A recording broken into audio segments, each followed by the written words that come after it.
হ্যাঁ yes ফাকিন yes, Bangladesh কেবল আমি land করলাম। সুইজারল্যান্ডের 5টা বিল্ডিং আছে, বিল্ডিং বেঁচে চাইলাম। এখানে কোনো ছাগল বাগল একটা নাই, কারে কোলে নিব? এ ভাই ব্রাদার, আমাকে বলছো? না আশেপাশে তো কুত্তা মুত্তা দেখতাছি না, তোকে তো দেখতাছি, এদিকে আয়।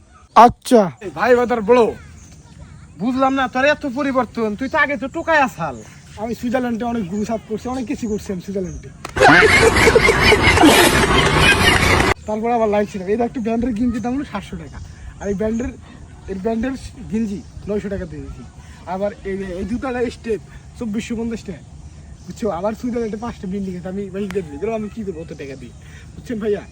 না ভাই ব্রাদার, 50 টাকার বাবর জুতা বের রাখো স্টেপ। হালা হিটের ব্যাগ রে, ধরা খাইলাম নি। আর কি করা যায় রে, পলাই।